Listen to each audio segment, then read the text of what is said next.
Bank को लेकर बदली यूपी की सियासत। मिशन 27 में किस दल पर आएगी सियासी आफत? ठाकुर ब्राह्मणों को साधने की दिखने लगी होड़, क्या बदल जाएगा चुनावी गुड़ागड़ी? पीडीए के साथ अब सनातन की बात। हिंदू वोट बैंक है सियासी दलों के लिए बेहद खास। आखिर क्या है अखिलेश का नया प्लान जिससे चढ़ेगा यूपी की सियासत का तापमान? वीडियो में जानिए एक एक बात। यूपी की राजनीति में अब महामुकाबला सिर्फ मुद्दों का नहीं बल्कि सामाजिक समीकरणों का भी है, क्योंकि हर दल अपने पुराने वोट बैंक को बचाने के साथ साथ नए वोट को जोड़ने की कोशिश में जुटा हुआ है।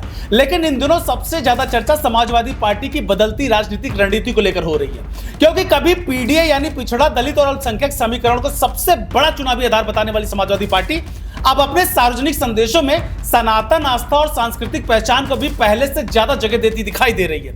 अखिलेश यादव लगातार भगवान श्री कृष्ण, भगवान शिव और भगवान हनुमान का जिक्र करते हैं। पार्टी के कई कार्यक्रमों में धार्मिक और सांस्कृतिक प्रतीकों का इस्तेमाल भी बढ़ा है।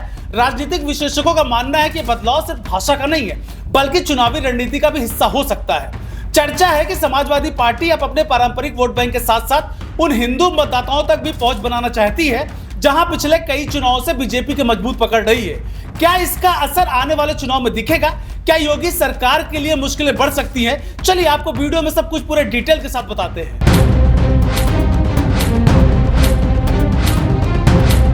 दरअसल उत्तर प्रदेश का चुनाव सामाजिक समीकरणों के बिना भाई समझा ही नहीं जा सकता। राज्य की आबादी में हिंदू मतदाता लगभग 80% के आसपास माने जाते हैं।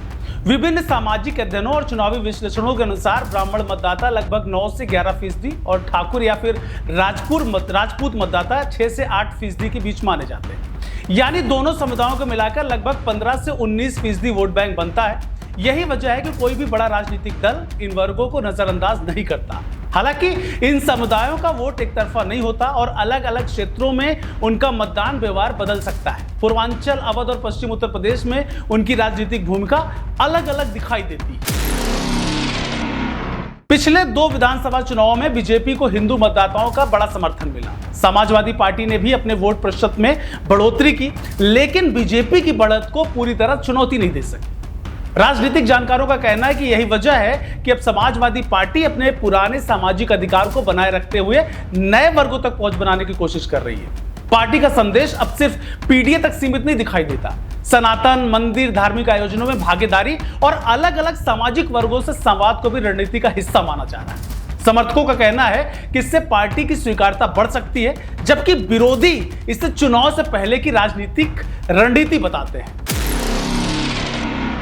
राजनीतिक विश्लेषण यह भी बताता है कि उत्तर प्रदेश में सिर्फ जाति समीकरण ही नहीं बल्कि स्थानीय मुद्दे, उम्मीदवार की छवि, संगठन और क्षेत्रीय परिस्थितियां भी चुनावी नतीजों पर असर डाल सकती हैं। इसलिए किसी एक समुदाय के वोट को पूरी तरह किसी एक दल का मान लेना यह सही नहीं होगा।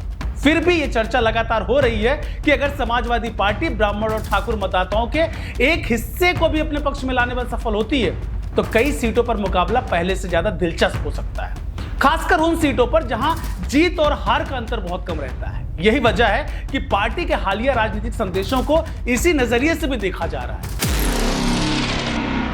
दूसरी तरफ बीजेपी भी अपने पारंपरिक समर्थन आधार को बनाए रखने के लिए लगातार सक्रिय है। पार्टी हिंदुत्व संगठन, सरकारी योजनाओं और विकास के मुद्दे को प्रमुखता से उठा रही है। ऐसे में 2027 का मुकाबला सिर्फ नारों का नहीं बल्कि रणनीति, संगठन और सामाजिक पहुंच का भी माना जा रहा है। बसपा और कांग्रेस जैसी पार्टियां भी अपने अपने तरीके से राजनीतिक जमीन मजबूत करने की कोशिश कर रही हैं। यानी आने वाला चुनाव बहुकोणीय मुकाबले का रूप ले सकता है, जहां हर वोट और हर सामाजिक वर्ग महत्वपूर्ण होगा। अब सबसे बड़ा सवाल कि क्या समाजवादी पार्टी की बदली हुई रणनीति वास्तव में नए हिंदू वोटर्स तक उसकी पहुंच बढ़ा पाएगी? क्या पीडीए और सनातन जैसे संदेशों का संतुलन चुनावी मैदान में असर दिखाएगा या फिर बीजेपी अपनी मौजूदा बढ़त को कायम रखेगी? इसका जवाब अभी किसी के पास नहीं, लेकिन इतना जरूर है कि उत्तर प्रदेश की राजनीति एक नए दौर में प्रवेश कर चुकी है और हर दल अब अपने पारंपरिक वोट बैंक को बचाने के साथ साथ नए सामाजिक समूहों में भी जगह बनाने की कोशिश कर रहा है। यही वजह है कि 2027 का चुनाव सिर्फ नेताओं का नहीं बल्कि बदलती रणनीतियों, नए संदेशों और वोट बैंक की नई गणित का भी चुनाव माना जा रहा है।